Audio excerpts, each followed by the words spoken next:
Merci Olivier. Bonjour à tous. J'espère que vous allez bien en cette matinée. On va parler aujourd'hui, j'allais dire, de quelque chose qui va devenir de plus en plus fondamental dans nos vies de référenceurs, c'est-à-dire d'adopter ou plutôt de travailler avec un ou une ergonome web. Donc on va aborder tous les aspects de cette collaboration à travers les différents points que vous pouvez retrouver dans vos projets de référencement, comment on peut s'allier avec une ergonome web ou un ergonome web pour répondre de manière globale aux besoins des clients, que ce soit un besoin d'ordre sémantique, d'ordre, j'allais dire, de ranking, de positionnement, mais également de répondre à un besoin qui est un besoin de conversion, puisque je rappelle que le positionnement et le ranking ne sont pas une finalité. Il faut bien évidemment proposer au client d'augmenter durablement son taux de conversion. Donc, on va discuter de tout cela aujourd'hui. Alors, je me présente, qui suis-je? Donc, je suis Thomas Leonetti, je suis référenceur web depuis 2010. Je suis donc certifié Google AdWords et Google Analytics. Je suis spécialiste du référencement d'appli, de la data analytics, et je suis également enseignant SEO, SEA, Analytics, mais également création, reprise d'entreprise. Et je donne également quelques cours d'éloquence pour ceux qui connaissent ce qu'est l'éloquence, qui est de défendre un point de vue à l'oral. C'est un art oratoire. Et voici donc mon magnifique portrait. Pour ceux qui me connaissent en vrai, j'ai beaucoup moins de cheveux maintenant, donc encore moins, j'allais dire. Donc voilà, c'est ma présentation rapide. J'ai un tropisme, j'allais dire, vers l'ergonomie. Euh, ça me plaît dans le sens où on va parler d'émotion, on va parler j'allais dire, de fluidité de navigation au sein d'un site. Et puis, vous allez voir au fur et à mesure que l'ergonomie se greffe assez naturellement à notre travail de référenceur. Alors, le SEO auparavant. J'allais dire, pas des temps anciens à des temps reculés, puisque on le constate encore aujourd'hui sur certains reportings, par exemple, que je reçois de clients qui changent de prestataire de référencement, qui m'envoient des reportings, d'anciens reportings. Souvent, je me retrouve face à des rapports, à du monitoring qui est entièrement destiné à répondre à des problématiques de référencement, de positionnement et de ranking. Le problème, c'est qu'aujourd'hui, on ne peut plus être que engine-centric, si vous voulez. On ne peut pas se destiner le travail du référencement que l'on fait sur les sites que pour les moteurs. C'est impossible. Alors, bien évidemment, on a eu l'ère du keyword stuffing quand il n'y avait pas encore toutes les mises à jour de Google. On a eu beaucoup de white hat, on a eu beaucoup de black hat, pardon, excusez-moi, beaucoup de black hat. Alors, ça peut encore fonctionner, hein, je ne dis pas le contraire. Mais bien évidemment, on était tourné uniquement vers les moteurs de recherche. Avec l'avènement de plusieurs optimisations de l'algorithme de Google, avec l'avènement du mobile, et puis aussi avec l'avènement des concepts qui ont été amenés en France par différents référenceurs, mais qui sont connus depuis longtemps, j'allais dire, que sont les intentions, le cocon sémantique, etc., on essaie de se tourner de plus en plus vers l'utilisateur. Et en tout cas, aujourd'hui, le référencement, c'est cela. C'est-à-dire qu'on doit petit à petit se délester de notre envie de plaire qu'à Googlebot pour se tourner presque uniquement vers l'utilisateur. Et pourquoi on doit se tourner presque uniquement vers l'utilisateur? Pour la simple et bonne chose que aujourd'hui, quand je suis un utilisateur et que je tape une requête, c'est pas à Googlebot que tu vas plaire. Bien évidemment, tu vas plaire à Googlebot parce que tu vas vouloir te positionner, mais tu vas avant tout vouloir plaire à moi, internaute qui tape une requête, avec l'intention d'arriver sur une page qui répond à la question ou à la requête que je viens de taper. Et donc, du coup, on doit, comme je vous l'ai dit juste avant, essayer de se dégager un petit peu de ce poids de Googlebot qui se met sur nos épaules pour tendre vers une réponse que l'on offre à l'utilisateur, à la fois quand il voit apparaître dans les moteurs de recherche la réponse, et on espère notre site en première place, mais également une fois qu'il arrive sur le site. Et une fois qu'il arrive sur le site, quand il voit qu'il y a un contenu qui lui plaît, etc., eh bien, j'espère bien que la navigation que va lui proposer l'ergonome, la fluidité de navigation, la cohérence dans la navigation et in fine la cohérence dans le tunnel d'achat, eh bien tout ce travail-là va permettre de faire plaisir à l'utilisateur, de faire de la rétention, de le fidéliser et qu'il se dise, OK, il répond à ma question que j'ai posée sur Google et en plus, une fois que j'arrive sur la page d'atterrissage, il répond à mon besoin et en plus, le tunnel d'achat, il est super bien fait et je peux acheter en toute tranquillité. Donc vous voyez, aujourd'hui, il ne faut plus que la chape de plomb de Google, avec ses mises à jour, avec ses potentielles pénalités, avec ses changements d'humeur parfois, soit un frein à votre envie de vous tourner vers l'utilisateur. Se tourner vers l'utilisateur, ça ne veut pas dire éliminer complètement Googlebot de nos vies. Ça veut simplement dire de prioriser les choses. À qui je m'adresse? Est-ce que c'est Googlebot qui va convertir sur mon site? Non, c'est l'utilisateur.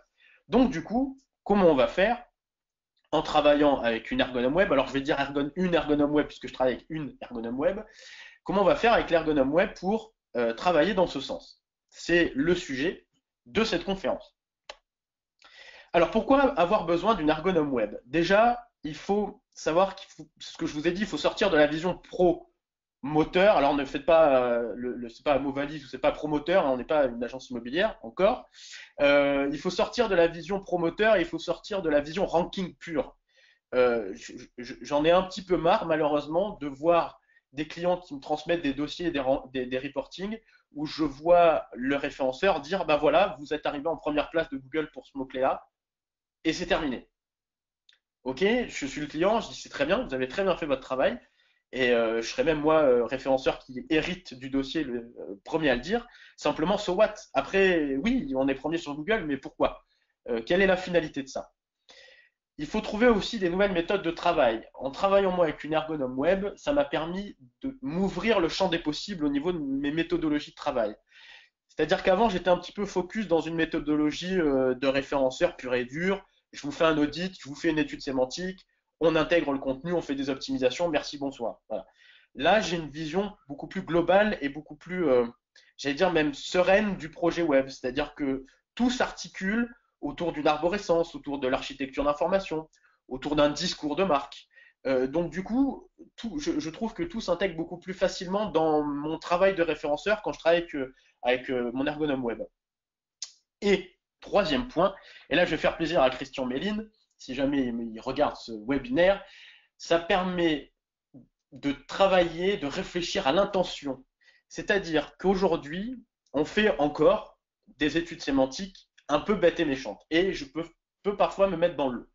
On va faire 1000 mots-clés, et ces 1000 mots-clés, on va les balancer au client, et on va dire, voilà, ça c'est les mots-clés sur lesquels on veut travailler, voilà la volumétrie, merci les outils de référencement, merci le planificateur de mots-clés Google, mais l'intention de l'internaute, elle est où?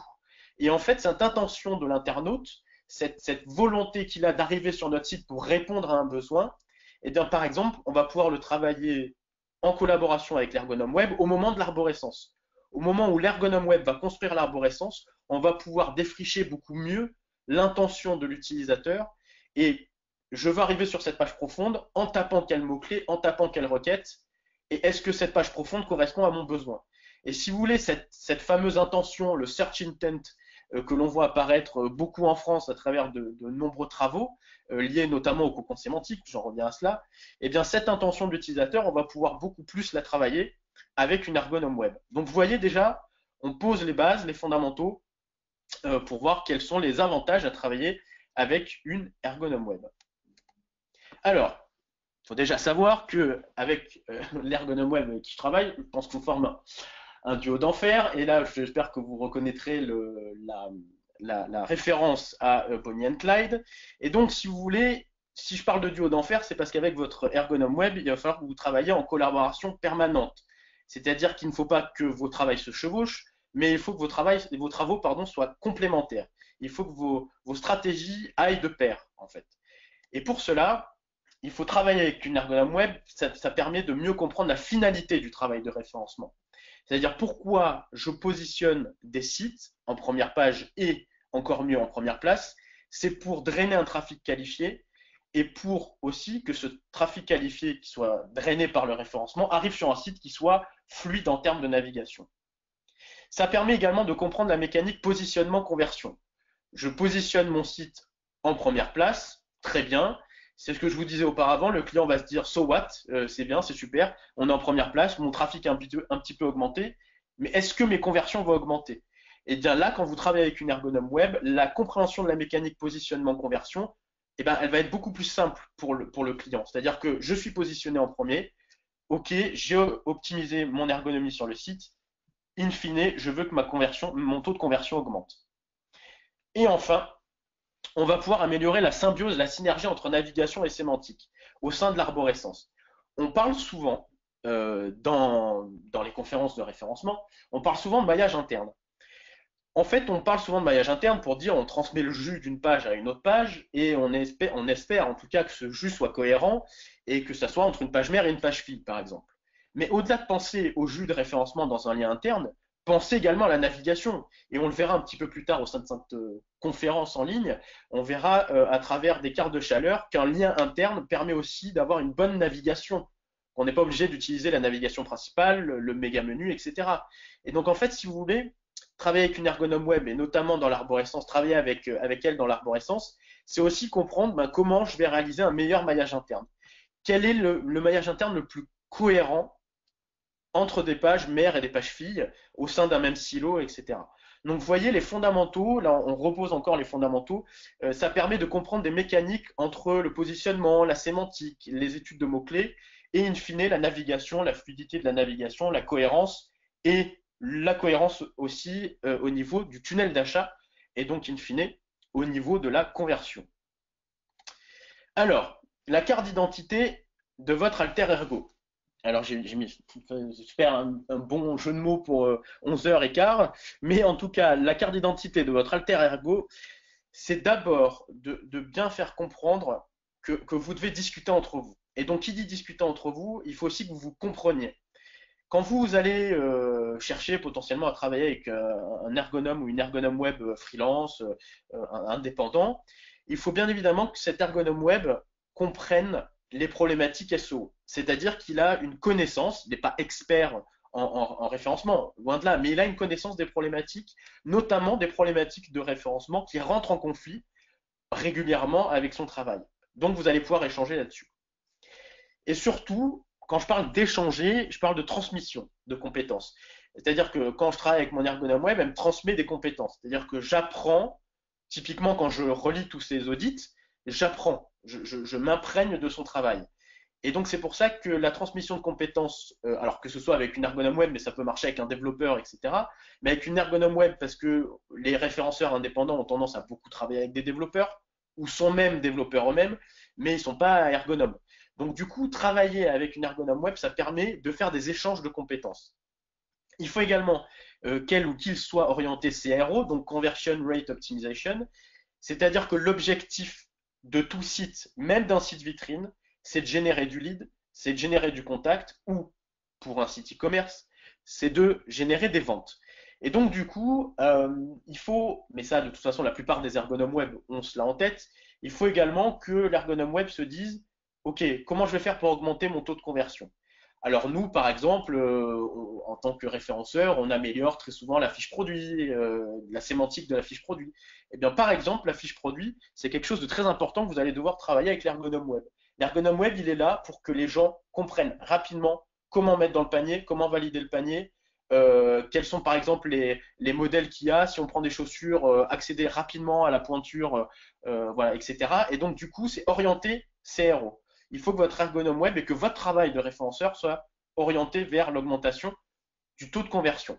Et bien évidemment, il faut être force de proposition à tout moment. Il faut que votre ergonome web, par exemple, quand vous êtes dans une réunion client, qu'elle ou qu'il soit force de proposition et que parfois il retoque une proposition que vous avez fait en référencement. C'est-à-dire qu'il l'amende et qu'il dise écoute là, je suis pas tout à fait sûr que ça aille dans le même sens que ce que je souhaite faire en ergonomie. Il faut que vous trouviez des terrains d'entente. Et les terrains d'entente que vous allez trouver vont être très importants pour l'utilisateur à la fin de votre travail. Alors, quelle mission? Eh bien, quels sont les jalons du projet web sur lesquels vous allez intervenir?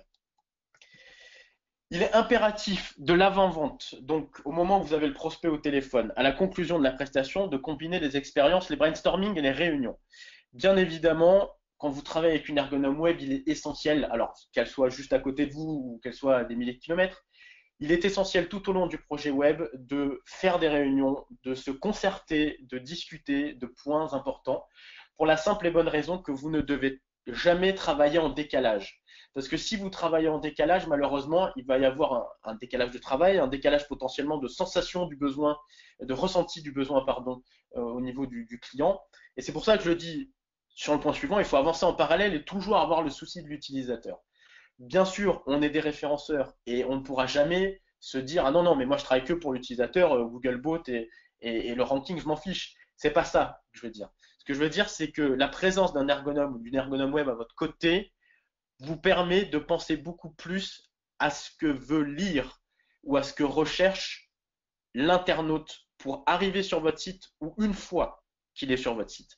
Et donc, du coup, c'est pour ça qu'il vous faut avancer en parallèle sur les projets web. Et surtout, il ne faut pas cloisonner le discours. C'est pas je suis d'un côté un référenceur, je suis d'un côté un ergonome. Les terrains d'entente sont nombreux et potentiellement vous allez pouvoir juxtaposer des idées, mais l'important c'est de partager les connaissances. Partager les connaissances avec l'ergonome web et vous allez voir qu'elle va beaucoup mieux comprendre aussi les problématiques de référencement auxquelles vous devez faire face. Et vice-versa, bien évidemment. Alors, en termes d'avant-vente, déjà l'avant-vente pure, c'est-à-dire au moment où vous allez avoir le prospect au téléphone. J'avais fait il y a quelques mois, il y a même un an, je crois, une conférence, un webinaire en ligne avec SEMrush sur comment bien vendre une prestation de référencement. Et bien là, on va voir comment déclencher l'envie de travailler avec une ergonome web auprès de votre prospect. Alors, lors de votre première conversation avec le prospect, vous l'avez au téléphone, vous discutez avec lui, vous faites un petit diagnostic rapide de son référencement, vous lui demandez bien évidemment quel est l'historique de référencement de son site, mais à un moment donné, il va falloir déclencher, j'allais dire, faire éclore l'idée de travailler avec une ergonome web. Pourquoi?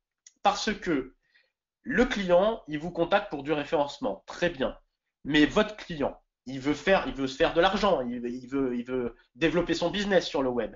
Si c'est un site vitrine, il veut générer des leads pour potentiellement qu'on l'appelle et que derrière il fasse des ventes. Donc à un moment donné, il va falloir qu'on déclenche cette envie chez lui de se dire ah oui mais se positionner c'est bien, mais convertir c'est mieux. C'est exactement ce que je dis. C'est une des phrases que je vous donne pêle-mêle, que je donne par exemple aux prospects quand je les ai au téléphone. Être premier sur Google c'est bien, mais convertir c'est mieux. C'est beaucoup mieux. Ou votre objectif, c'est d'augmenter votre taux de conversion. Votre taux de conversion, c'est cela qui va vous ramener du chiffre d'affaires. Donc, il va falloir parler de chiffre d'affaires, de taux de conversion, de vente, de tunnel d'achat. Votre objectif, c'est de fidéliser l'utilisateur et l'accompagner dans une navigation fluide et intuitive. Bien évidemment, si vous êtes premier en référencement et que vous arrivez sur votre site et que votre site, pardon, excusez-moi l'expression, mais est dégueulasse, à un moment donné, je vais vous le dire très clairement, vous pissez dans un violon. Vous serez peut-être le meilleur référenceur aux yeux du client, vous l'amènerez sur plein de mots-clés en première place, mais derrière, vous avez 70% de taux de rebond et 0,1% de taux de conversion. À quoi ça sert? Je vais être très clair, à quoi ça sert de faire du référencement? Il faut, alors si vous avez des notions d'optimisation de taux de conversion, c'est génial, c'est très bien pour vous, mais je pense qu'aujourd'hui, l'apport d'une ergonome web dans le travail que vous faites avec le client va permettre d'offrir clé en main une solution globale pour être bien référencé et bien convertir sur le site. Donc ça déjà, vous pouvez l'amorcer en avant-vente auprès du prospect. Les erreurs à éviter, bien évidemment, c'est de donner le tarif de votre ergonome, puisque à un moment donné, le prospect va vous dire oui, mais ça va me coûter cher quand même. Alors, bien évidemment, ça va lui coûter un peu plus cher de travailler avec une ergonome web, mais dites-lui qu'il ne va pas perdre de l'argent. Au contraire, il va en gagner. Parce que l'idée, c'est de lui apporter du retour sur investissement. Vous lui apportez du retour sur investissement pour le positionnement de son site. L'ergonome web va lui apporter du retour sur investissement pour tout ce qui est conversion, pour tout ce qui est fluidité, pour tout ce qui est rétention, fidélisation de l'utilisateur. Donc, dites-lui, oui, mais écoutez, le retour sur investissement, nous, là, l'objectif, c'est de vous faire gagner de l'argent. Vous ne devez pas parler à la place de l'expert ergonome, c'est pas à vous de le faire, et surtout, il faut déclencher l'envie chez votre prospect d'aller le contacter, l'ergonome web. Et donc, c'est pas à vous de parler à sa place. Et il ne faut pas quitter la conversation sans avoir convaincu votre interlocuteur de l'opportunité de la ou de le contacter. Bien évidemment, ça c'est une phrase un petit peu bateau de coaching en télémarketing, j'allais dire presque, mais l'idée c'est pas de convaincre le prospect de faire de l'ergonomie, c'est de convaincre le prospect de contacter l'ergonome web pour lui poser autant de questions, pour évoquer tous les besoins qu'il a en termes de conversion et potentiellement pour l'ergonome web après de travailler avec lui. Mais ce n'est pas à vous de conclure la vente, c'est à l'ergonome web bien évidemment. Et on espère, on attendra de votre ergonome qu'il fasse la même chose de son côté en avant-vente. Bien évidemment, je prends l'idée du ping-pong et j'allais dire, où on se renvoie la balle, mais bien évidemment, on attend aussi de l'ergonome web, si jamais on la contacte pour de l'ergonomie, elle se place aussi d'un point de vue de l'avant-vente en disant mais je travaille également avec un référenceur qui pourrait vous aider à mieux vous référencer puisque votre site peut être parfait, à l'inverse, hein, votre site peut être parfait en termes de navigation, mais s'il est invisible sur les moteurs, personne ne va venir dessus. Donc voilà tout ce qui est avant-vente. Ça c'est quand vous avez votre prospect au téléphone et que vous allez commencer à travailler autour d'un projet web. Ensuite, vous avez l'audit. Alors l'audit de référencement, je ne vais pas vous évoquer tous les points de l'audit de référencement, je pense que vous les connaissez. Vous pouvez évoquer un petit peu l'ergonomie du site dans le référencement, des choses qui vous sautent aux yeux et voilà et qui vous paraissent vraiment obligatoires à mentionner dans l'audit de référencement. Malgré tout, c'est à l'ergonome web de travailler l'audit d'ergonomie et il est là pour évoquer les freins à la bonne navigation de l'utilisateur au sein du site et ou au bon déroulé du processus d'achat. Donc on est toujours d'un côté navigation, de l'autre côté tunnel d'achat. Il se peut parfois aussi que l'ergonome se focus par exemple que sur le tunnel d'achat ou que sur la navigation dans un silo, dans une partie du site. Apporter une solution d'audit SEO plus ergo à votre client, c'est l'assurance d'une vision globale et complète du site. C'est surtout l'assurance de répondre à un besoin complet. C'est-à-dire de ne pas avoir une vision partielle du projet web qui ne serait que le positionnement ou que l'ergonomie du site ou que le tunnel d'achat. C'est de lui proposer un package en lui disant vous avez contacté des référenceurs, très bien, ils vous proposent de vous positionner en première place, excusez-moi. Moi, je vous propose quoi? Je vous propose de vous positionner, certes, en première position sur Google, en première place, mais également d'augmenter vos taux de conversion. Voilà. Donc, apporter une solution d'audit SEO et Ergo, c'est montrer aux clients qu'il n'y a pas que des problématiques d'ergonomie, pas que des problématiques de référencement, mais qu'il y a des problématiques auxquelles les deux personnes, les deux experts peuvent répondre. Et ça joue en termes de conclusion d'un contrat ou de conclusion d'un projet web, ça joue parce que vous allez apporter une valeur ajoutée à votre travail, que ce soit pour l'ergonome ou pour le référenceur. Donc voilà déjà pour l'audit. Et si on continue sur l'audit d'ergonomie permettra au référenceur web d'aborder avec beaucoup plus de maîtrise la partie sémantique. Alors, en fait, moi, quand je regarde les audits d'ergonomie de mon ergonome web, je comprends beaucoup mieux, moi, ce qu'attendent les internautes, les utilisateurs. Je comprends mieux parce qu'elle a réussi à défricher ce que je dis après, donc le terrain de l'intention et des émotions, c'est-à-dire bah là on préférait avoir un bouton ici, peut-être en plus clair, peut-être d'une autre couleur, qui incite plus, etc.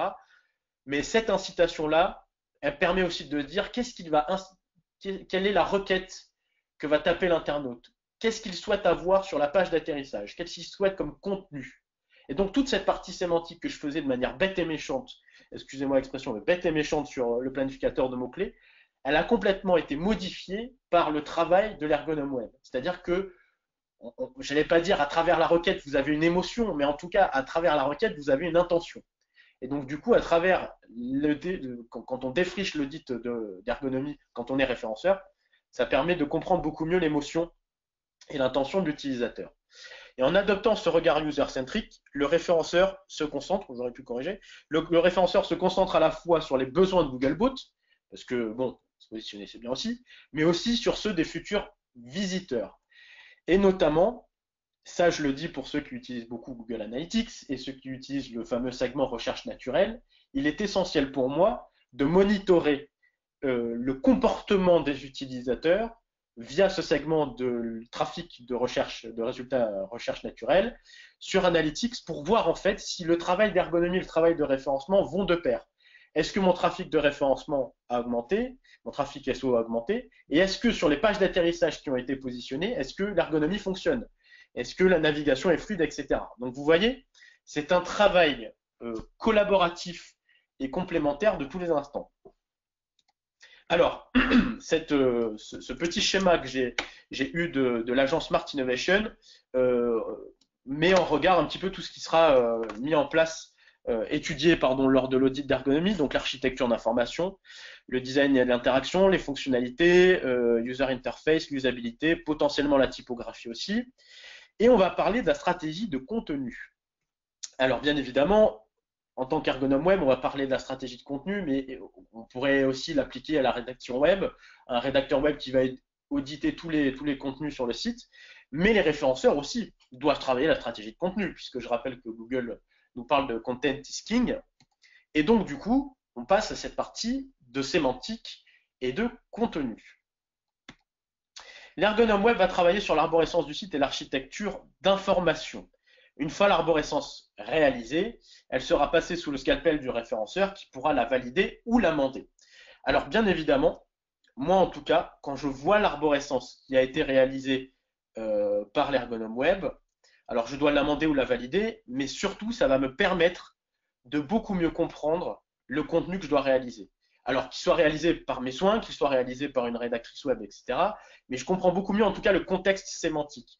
Parce que l'arborescence d'un site réalisé par une ergonome web est complètement différente des arborescences que j'ai pu réaliser jusque-là ou des arborescences purement sémantiques que les référenceurs réalisent.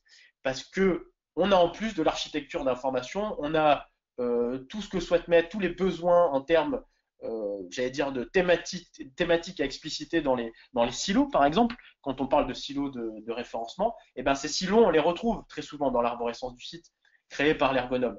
Et c'est pour ça que ça va vous permettre d'avancer d'un pas de géant dans vos études sémantiques et de les modifier et comment dire, de les confronter à l'arborescence qui a été proposée par l'ergonome web. En fonction de cette arborescence que vous allez valider, puisque ça va passer dans vos mains, le référenceur va pouvoir travailler la sémantique du site de manière beaucoup plus pertinente, c'est ce que je vous indique.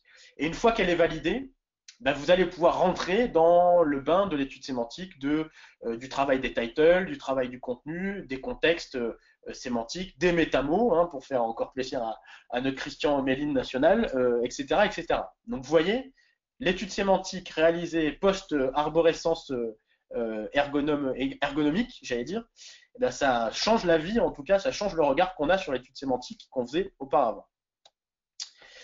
Alors, en fonction des conclusions de l'audit sur la stratégie de contenu, alors, l'audit sur la stratégie de contenu, c'est souvent le référenceur qui le fait. Ça peut être abordé aussi dans l'audit d'ergonomie. Mais si par exemple vous avez des contenus qui ne correspondent pas aux mots-clés que vous avez visés sur la page, etc., vous allez comprendre beaucoup plus l'intention. Et pour moi, le calcul qu'il faut faire aujourd'hui pour répondre aux besoins sémantiques d'un client et d'un site, c'est l'audit d'ergo plus l'arborescence que vous multipliez par les outils, notamment l'outil SEMrush et l'outil, et là je fais un coucou à Fred Bobet, l'outil d'Urtex Guru. Et alors là, je peux vous dire, vous avez package clé en main, bonjour monsieur le client, là c'est carré, on va vous amener un contenu qui est exactement celui que souhaite voir l'utilisateur une fois qu'il atterrit sur la page parce qu'on l'a bien positionné. Et en plus, toute la navigation du site a été complètement revue. Elle est cohérente, elle est fluide et on va pouvoir amener l'utilisateur, j'allais dire, il va se balader hyper simplement dans le site et il va arriver très tranquillement et de manière totalement, j'allais dire, évidente vers le tunnel d'achat. Donc vous voyez, pour apporter une solution clé en main à vos clients, l'audit d'ergo plus l'arborescence qui sera passé entre vos mains, vous multipliez ça, vous mettez dans un shaker et vous travaillez avec SEMrush et Urtex Guru, et là vous avez votre solution pour améliorer durablement le contenu, le positionnement et l'ergonomie du site de votre client. Si je fais un petit diagramme de veine, la synergie ergo-SEO, si on pouvait la résumer, c'est d'un côté, donc, on a parlé de l'arborescence, architecture d'information optimisée. De l'autre côté, on fait l'étude sémantique, on regarde les intentions des utilisateurs, on fait ce qu'on appelle du search intent et on travaille le cocon sémantique. Et les deux, la synergie de l'ergonomie et du référencement, c'est là pour fidéliser le client, pour le retenir sur notre site, le fidéliser, excuse-moi, pas le client, mais l'internaute, fidéliser l'internaute, le retenir sur le site et l'amener de la manière la plus évidente vers la conversion. Donc vous voyez, il ne faut plus que nous travaillions séparément l'ergonomie, l'expérience utilisateur d'un côté et le référencement de l'autre. Il faut que nous fusionnions, pour ceux qui se rappellent, qui sont nés dans les années 90 et qui se souviennent de Dragon Ball Z, voilà, c'était le petit instant geek, il faut que vous fusionniez vos compétences avec une ergonome web. C'est essentiel aujourd'hui à l'heure où les utilisateurs prennent de plus en plus de place dans notre travail de référenceur. Alors, en termes d'optimisation, alors là, en termes d'optimisation, c'est là où on arrive sur, alors je vais pas dire les engueulades parce que je pense que nous ne sommes jamais engueulés avec avec mon ergonome web sur le travail, sur les arborescences, sur les optimisations, etc. Par contre, c'est là où il peut y avoir le plus d'accros parce que on va essayer de défendre notre précaré, ce qui est normal, mais il va falloir faire des concessions. Pas des compromissions, mais des concessions. C'est comme dans un couple. Vous devez faire des concessions, mais pas des compromissions. Et donc, du coup, vous échangez avec votre ergonome web sur la marge de manœuvre offerte par ces wireframes pour l'intégration de contenu. Elle va créer les wireframes, elle va dire voilà le zoning il est comme ça, il est comme ci, elle va vous passer donc les wireframes, à vous de trouver le bon équilibre d'intégration de contenu, parce qu'il en faut hein, du contenu pour bien se référencer, j'apprends rien à personne, mais du coup quelle est la marge de manœuvre qui est offerte par ces zonings, par ces wireframes pour l'intégration de contenu. Vous devez échanger aussi avec votre ergonome web sur la web performance du site, et là arrive une tierce personne qui est très souvent le développeur et l'intégrateur. C'est-à-dire que la web performance du site, et on l'a vu, ça prend de plus en plus de place comme facteur de référencement, le temps de chargement, le TTFB, le time to first byte, etc. Et donc du coup, vous devez discuter de la web performance du site. Alors certes, il y a de belles images, est-ce qu'elles sont pas trop lourdes? Est-ce qu'elles prennent pas trop de poids? Est-ce que le site se charge de manière complètement fluide? Donc ça, c'est une notion qu'ont les ergonomes, hein, notamment en termes d'expérience utilisateur. Mais il faut discuter de la web performance du site, notamment aussi quand on commence à installer des plugins. Est-ce que les plugins ne vont pas générer voilà, beaucoup de requêtes et surtout, est-ce que le temps de chargement va être vraiment dans les choux après qu'on a installé tous nos plugins de référencement? Et ensuite, on va parler du maillage interne. Alors le maillage interne, vous connaissez tout ça en référencement, mais il faut penser au-delà de la transmission du jus de référencement, de la puissance de référencement entre des liens, il faut aussi penser qu'un lien interne, c'est un lien de navigation. Et est-ce que ce lien de navigation que je place ici dans mon texte, est-ce qu'il va permettre à l'internaute, s'il a envie de cliquer sur le lien, de naviguer entre deux pages qui sont cohérentes? Parce que si on met du maillage interne, j'espère qu'on fait du maillage interne cohérent entre les pages. Parce que sinon, en référencement, ben, le Googlebot, il comprend rien. Et de l'autre côté, l'internaute qui va naviguer dans ce lien interne, déjà l'internaute, quand il voit un lien interne, il se dit, bon, est-ce que je vais cliquer là-dessus? Parce que je pense qu'il est beaucoup plus habitué à de la navigation principale. Donc en plus, si vous faites un lien interne qui n'a aucun intérêt, alors là, l'utilisateur, il s'en va. Là, il se dit, bon, c'est un site, à mon avis, je pense qu'il n'a pas été très bien fait. Donc du coup, discuter du maillage interne avec votre ergonome web, c'est essentiel pour à la fois de votre côté avoir un bon jus de référencement et une bonne transmission de jus de référencement, et de l'autre côté, privilégier la bonne navigation de l'internaute. Alors moi, ce que je conseille, si vous travaillez avec, là en termes de méthodologie, si vous travaillez avec une ergonome web, c'est de mettre en place un tableau de bord partagé avec le rétro-planning d'intégration des titles, des méta, du contenu, des H1, des H2, etc. En fait, il ne faut pas que l'ergonome par rapport à votre travail de référencement soit en porte-à-faux.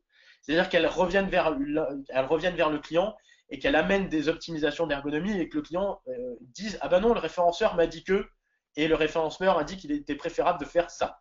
Non, il faut que vous partagiez un tableau de bord avec un rétro-planning d'intégration des titles, méta et contenus, avec également une fiche d'identité des contenus à intégrer, alors la taille des contenus, le nombre de liens internes qui sont in-text, la présence des images, le poids des images, etc. Donc une vraie carte d'identité, une cartographie en fait des contenus que vous avez à intégrer.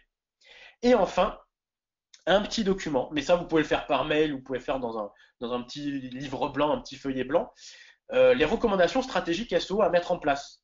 Parce que l'ergonome web doit être toujours au courant des optimisations de référencement. Parce qu'à un moment donné, il ne faut pas que les optimisations de référencement, si par exemple on a une intervention ponctuelle de l'ergonome web, et que vous travaillez de manière récurrente avec un client, il ne faut pas à un moment donné que vous fassiez une optimisation de SEO qui va, entre guillemets, excusez-moi l'expression, mais bousiller le travail qui a été fait par l'ergonome auparavant. Donc, il faut faire un livre blanc en disant, ben voilà, tenu à jour, bien évidemment, les recommandations de référencement à mettre en place sont celles-ci. Est-ce qu'elles entrent en conflit avec la stratégie d'ergonomie? L'ergonome web peut revenir sur cette stratégie de référencement et dire oui, là ça rentre en conflit, non, ça ne rentre pas en conflit, etc. Donc ça, c'est vraiment un tableau de bord global, une méthodologie de travail à mettre en place quand vous travaillez avec une ergonome web, qui est pour moi essentielle, parce que je l'ai dit auparavant, mais travailler en décalage, ça ne peut que apporter j'allais dire, du mauvais au projet web que vous êtes en train de travailler avec l'ergonome. Donc du coup, pensez à faire un tableau de bord hyper complet qui permet à l'ergonome web de visualiser ce que vous êtes en train de faire, je n'allais pas dire en temps réel, mais quasiment en temps réel. Alors attention, la Bonnie and Clyde ne sont pas contents, ils pointent leur revolver vers nous. Les ergonomes web goûtent peu au lien de navigation principal dans le footer. Alors là, je vais me faire des ennemis et je vais un peu troller. Si vous voulez faire comme l'équipe.fr ou comme Darty, qui ont mis des liens internes massifs de navigation dans leur footer, libre à vous. Vous avez envie de faire du maillage interne dans le footer, libre à vous. Simplement, je pense, et ça c'est aussi un apport très important de la pensée, j'allais dire, de la méthodologie du travail de l'ergonome web, si je pense que le footer est fait pour faire de la navigation secondaire. Mention légale, CGV, potentiellement une FAQ, etc. Mais qu'on n'est pas là pour mettre des liens dans le footer. Alors, je sais que ça se fait encore beaucoup. Je sais également que ça permet de renforcer le maillage interne, mais on n'est plus là pour que l'utilisateur scrolle et que potentiellement, éventuellement, et j'allais même dire hypothétiquement, il aille dans un lien dans le footer pour naviguer. Oui, certes, le maillage interne est là, mais en termes d'ergonomie, c'est zéro. Voilà, c'est nul. Donc, du coup, là, pour les référenceurs accros au lien dans le footer, je suis passé du côté obscur de la force. Mais en tout cas, voilà, sachez aussi que nous devons faire donc ces fameuses concessions dont je vous parlais auparavant, c'est-à-dire qu'on doit un peu mettre notre cerveau back to basics de référenceur de côté et mettre notre cerveau Googlebot pro algorithme de côté et se dire ok, l'utilisateur est-ce qu'il va vraiment aller dans les liens dans le footer de navigation principale dans le footer pour aller naviguer là-dessus? Non, je pense pas. Je pense qu'un beau menu de navigation en haut, bien expliqué, clair pour lui, il va naviguer là-dessus et il va pas, excusez-moi l'expression, s'ennuyer et pour ne pas dire plus, à aller dans le footer pour naviguer de manière, sur la navigation principale du site. Le monitoring. Alors le monitoring, c'est extrêmement important. Il est essentiel d'analyser les retombées de la stratégie SEO et ergonomie. Une fois que les optimisations sont mises en place, une fois que le projet est sur les rails et que vous avez bien travaillé avec votre ergonome web, il faut du recul sur votre travail et il faut monitorer. Pour moi, voici les 5 key indicators, les KPI, SEO et Ergo sur Analytics.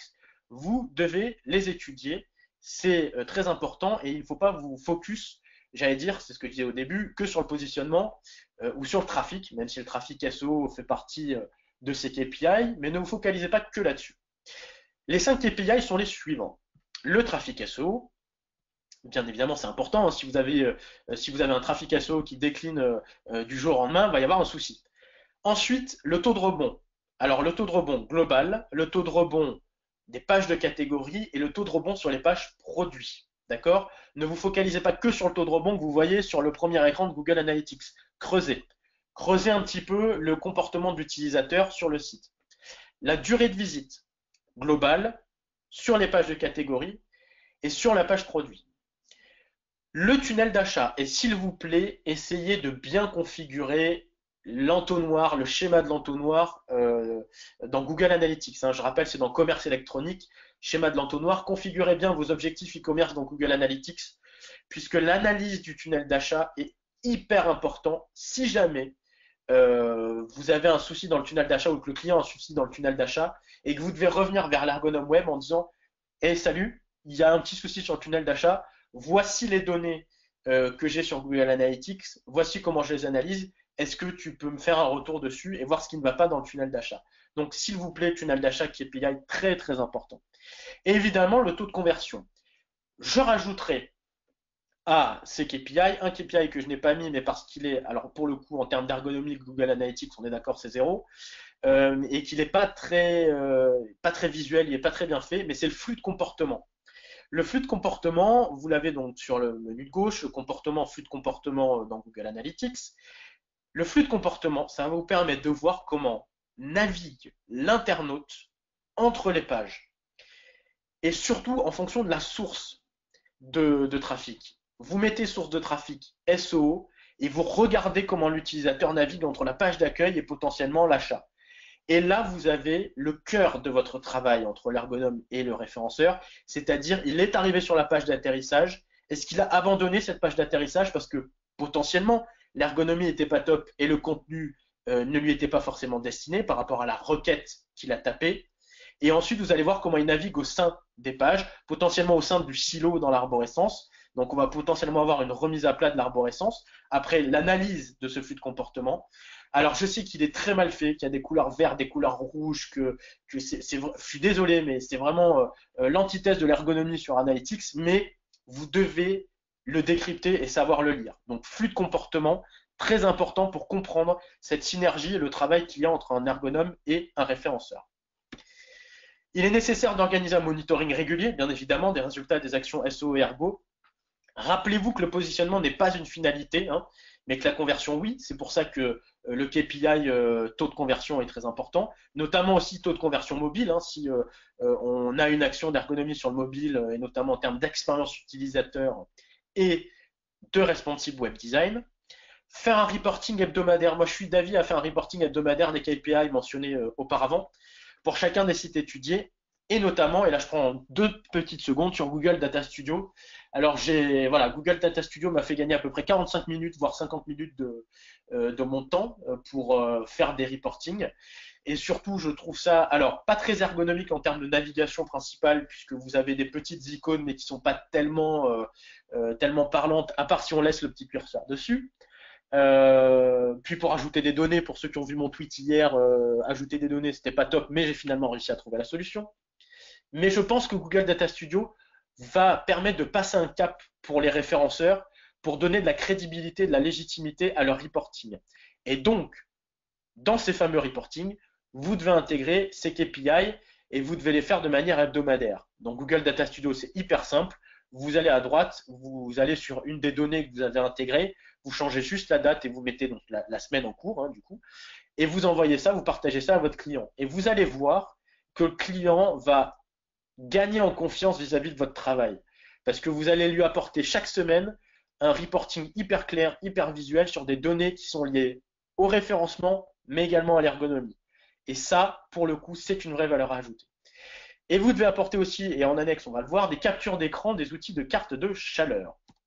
Voici les outils que j'utilisais, alors j'utilise Yandex Metrica aujourd'hui, mais j'ai utilisé Hotjar et Beimpulse, qui sont des très bons outils, alors deux payants, Hotjar et Beimpulse, Yandex Metrica étant gratuit, il faut intégrer un script. Voilà, donc ce sont des outils qui pour moi sont essentiels pour bien comprendre le comportement de l'utilisateur sur un site. Et bien évidemment, il faut que l'ergonome web en question ait j'allais dire, un tropisme vers ces outils et qu'il les comprenne facilement une fois qu'il l'utilise. Alors, nous allons aller sur un site qui s'appelle AltaCuir. Le client m'a gentiment autorisé à vous montrer cette carte de chaleur. Donc voilà, vous voyez la carte de chaleur de Yandex Metrica. Vous voyez que ça nous donne des indications sur la carte de clic. Hein. Donc on clique beaucoup sur la navigation principale, sur l'identifiant, sur le panier, pas mal également sur la recherche et notamment sur la petite loupe qui permet de valider la recherche que nous sommes en train de faire en interne sur le site. Nous avons également la partie conseil qui est un peu moins cliquée que la navigation principale, le petit bouton qui se trouve dans le slider, et à droite, cliquez ici pour votre diagnostic cuir 100% gratuit qui est moins tapé, qui est moins cliqué, excusez-moi, qui est moins cliqué. Et là, du coup, ces données sont des données sur un mois, sur le mois de mai. Hein. Donc, vous voyez que c'est un peu moins cliqué. Donc, on a une visibilité sur le comportement de l'utilisateur. Et si l'on va sur une page profonde, coloration cuir, on voit qu'est-ce que la coloration du cuir. Donc, on a notre petit texte, notre petit contenu. On voit que nous avons quelques maillages internes, taches cuir, teinture du cuir, ou colorer un cuir. Et donc vous voyez, et là je reviens à ce que je disais auparavant, sur le maillage interne et sur la discussion que vous devez avoir avec votre ergonome web sur le maillage interne, vous voyez que ce lien colorer un cuir, il est beaucoup cliqué parce qu'il amène sur une page qui est cohérente par rapport à celle où on était en train de lire le texte. Et donc colorer un cuir par rapport à la coloration du cuir, effectivement, c'est plutôt cohérent. Donc vous voyez, c'est un lien de navigation dans le texte qui est cliqué et qui aide au référencement. Et ensuite, vous voyez donc le sous-menu par grande catégorie de support, donc la sellerie, le mobilier, les vêtements maroquinerie. Et vous voyez donc sur cette carte de chaleur qu'il y a beaucoup de clics donc sur ces sous-menus. Alors c'est un menu qu'on a optimisé pour le référencement, mais sur lequel on a eu une problématique d'ergonomie et une optimisation également d'ergonomie par après. Donc n'hésitez pas à travailler avec Yandex Metrica, c'est très facile à installer, c'est très très simple et en plus ça peut vous changer la vie et ça va vous permettre aussi de mieux comprendre les tenants et les aboutissants de la stratégie d'ergonomie et qui aura été mise en place. Quel résultat? Alors, là, on arrive à la fin de la conférence. Je vais vous parler donc des résultats parce que vous allez me dire, c'est bien beau ce que tu me dis, de travailler avec une ergonome web, d'optimiser la navigation, la fluidité, fluidifier la navigation, optimiser le tunnel d'achat, etc. Mais au fond, quel résultat? Ça apporte quoi? Donc aujourd'hui, là, c'est pour mon agence, sur 37 clients actifs. J'ai, en termes de mots-clés positionnés, 534 mots-clés positionnés entre la position 1 et 10, sur tous les sites, 765 mots-clés positionnés entre la position 10 et 20, 456 entre la position 20 et 30, et 356 avec la position, enfin, au-delà de la 30e position. Mon objectif est bien évidemment de rameuter tout ce beau monde-là entre la position 1 et 10, et même si je suis les préceptes de la zone grise dont parlait Laurent Bourrelli, qui est une zone entre la 4e et la 11e position, qui sont des positions pas top puisque les taux de clics sont pas énormes. J'essaie de rameuter tout ce monde-là entre la première et la 3e place. On est d'accord. Mais, in fine, le travail que j'ai réalisé avec l'ergonome web a rapporté quel résultat? Parce que c'est bien beau là de se positionner entre la position 1 et 10, mais qu'est-ce que cela nous a apporté? Eh bien, sur 3 sites avec optimisation de référencement et d'ergonomie, et avec un recul de 4 à 9 mois de mise en place des stratégies, puisqu'en fait on travaille sur d'autres sites avec mon ergonome web, mais malheureusement, alors ils ne sont pas encore sortis, donc je ne vais pas vous inventer des chiffres, hein, je ne suis pas là pour bluffer. Mais donc je vais prendre 3 sites où on a des reculs en termes de chiffres, avec un recul de 4 à 9 mois de mise en place des stratégies, on a plus 70% de taux de conversion, moins 21% de paniers abandonnés et moins 17% de taux de rebond sur toutes les pages. Donc là, je parle au global. Enfin, je ne me suis pas focalisé sur les pages de catégorie, sur les pages produits, comme je vous disais dans la slide d'avant. Mais on a quand même des évolutions extrêmement positives et notamment des taux de conversion en forte hausse sur le mobile. Le mobile étant un support qui tente à supplanter quand même le desktop sur pas mal des sites dont je m'occupe et des sites dont on s'occupe en tout cas avec mon ergonome web.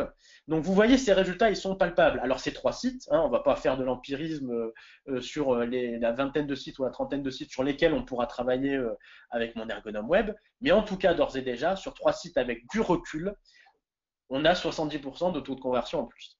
Bien évidemment, c'est avec mon ergonome web. Peut-être que vous trouverez d'autres ergonomes web, mais je pense avoir la meilleure en tout cas. Donc ça c'est déjà ça.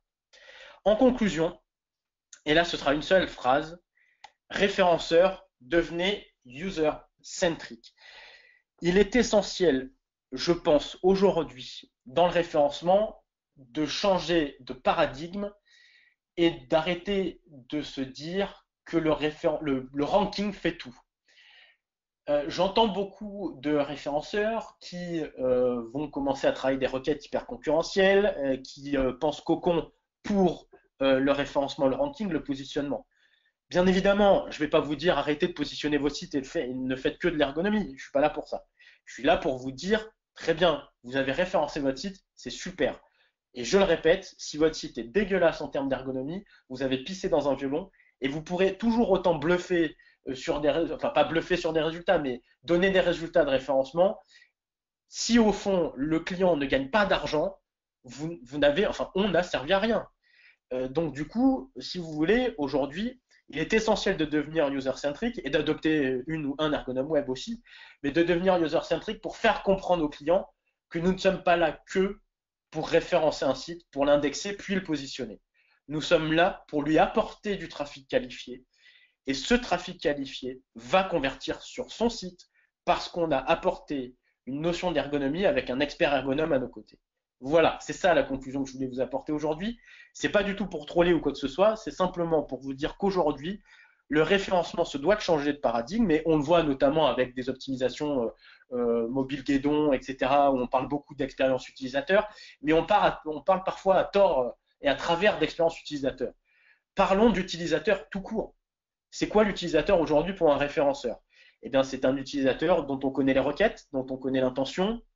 On va fouiller le comportement sur Google Analytics, on va regarder les cartes de chaleur, comment il se comporte avec notre maillage interne, notre contenu, etc. Et c'est surtout l'idée de travailler avec un expert ergonome pour nous changer de vision sur notre métier. Donc voilà, pour terminer, je vous remercie pour me contacter. Donc voilà, je suis gérant de l'agence Apollo qui a changé ses locaux il y a peu de temps, il y a quelques jours. Donc voilà, mon mail, mon Twitter, vous me connaissez. Enfin, voilà, peut-être vous ne me connaissez pas, donc je vous donne mon Twitter, mon blog de référencement paperseo.com et le site de l'agence Apollo pour me contacter. Et enfin, vous allez découvrir son nom et son prénom pour la contacter. Chloé Temeshvari, donc vous avez son mail et son Twitter. Voilà, donc alors bien évidemment, j'aimerais la garder ad vitam aeternam, mais n'hésitez pas à la contacter parce qu'elle fait vraiment de l'excellent travail et vous verrez que vous aussi, vous changerez de regard sur votre métier et sur la manière dont vous faites vos prestations sémantiques, optimisation, etc. quand vous travaillerez avec elle, parce qu'elle a une vraie vision de l'utilisateur que peu de gens ont. Donc voilà, bon, je vais arrêter les compliments, voilà, sinon je vais devoir rendre l'argent, et ça c'est moche.